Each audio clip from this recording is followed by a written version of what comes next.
Assalamualaikum, selamat pagi. Okey, kita buat video pendek saja. Okey, nampaknya goal hari ni akan buat kenaikan. Aku tak pasti sampai mana dia naik. Just kau tengok dekat dalam time frame lebih besar, big time frame H1 ataupun H4. Kita lihat keseluruhan dalam keadaan zoom yang jauh sikit. So, kalau kau tengok betul-betul, ini perlu berhati-hati sebab kemungkinan juga goal boleh laju. Bukan tak boleh laju, dia boleh laju.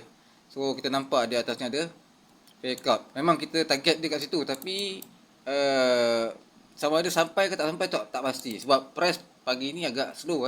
Sekarang masih pukul 11 dan slow. Jadi memang kita lihat kat bawah masih ada lagi kawasan yang dia belum ambil sebenarnya. Maknanya masih ada lagi. Tapi itu kita tak boleh bagi harapan terlalu tinggi kerana gold memang kuat sikit bergerak. Jadi bagi tadi dia dah naik berapa ratus pip kuat di dalam time frame M1, M5 So aku perasan benda tu berlaku. Jadi bila aku buka M15, aku lihat dia telah membuat reversal pattern dekat sini. So dekat sini dia dah breakout Dia dah breakout buy. Dan dia buat fake out lagi. Dia buat fake out kat sini. Aku juga cuba sell dekat sini tadi Aku tanda dulu. Di sini ada fake out. So price naik ke atas, dia cuba nak turun tapi tak berjaya turun. Dan aku lihat ada lagi fake out dekat atas, dia masih buat. Jadi kita nampak dia ada buat fake out lagi kat sini. Ini fake out. Dia naik lagi ke atas.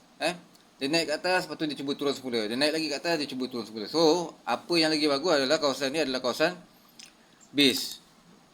Boleh juga nak sell kat sini, tak ada masalah tapi sekarang ni dia dah naik satu lagi candlestick baru, di mana dia melepasi kawasan fake out tersebut. Takut nanti jadi true breakout, dia terus naik.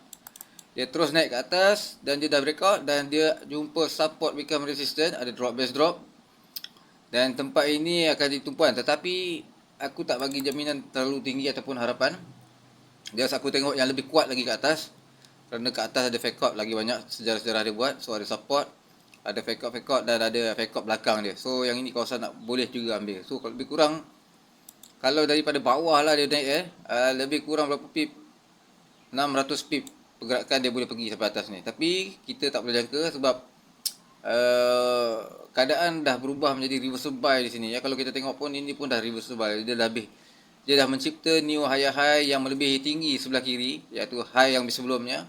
Dan benda ni akan berlaku tak tahu sampai bila. Just kita in case bersiap sedia, kena terbuka time frame daily, ke mana arah dia akan pergi. Mungkin adakah ini boleh hold, sebab dia dah buat dah macam-macam kat bawah ni, dah jumpa. Dan dia tak tunggu lama, dia cuba untuk naik semula ke atas. Jadi ini perlu hati-hati.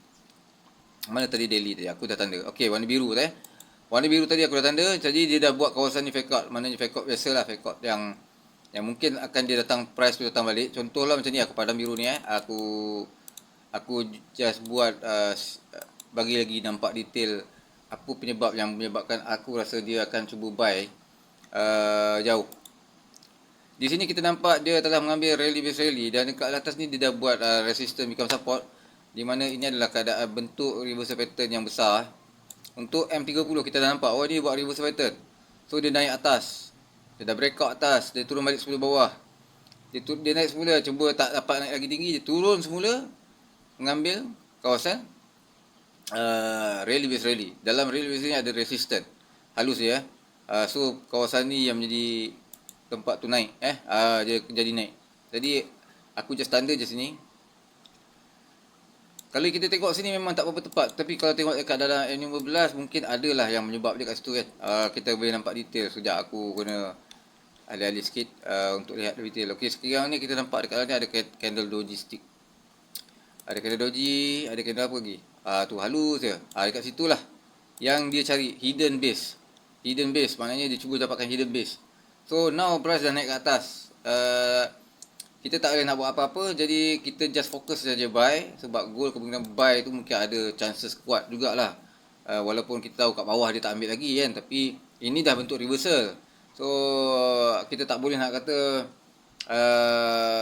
dia akan sell, tapi kena berhati-hati. Sebab walaupun kita nampak macam ni, kita tengok big time frame daily dalam keadaan yang penurunan sebenarnya tapi itulah dia dah buat berapa kali R. 1 R dia buat. Sekejap aku kena tanda dulu. 1R, 2R. Ada 3R. Aku takut kali ke-4R dia akan tembus trendline tersebut dan dia breakout. Maknanya dia pecahkan trendline dan bertukar menjadi buy pattern. Okey, itu saja setakat ni yang aku boleh share. Kau tak perlu ikut, just sharing saja sebagai panduan arah, dan ini hanya dapat membantu sedikit saja.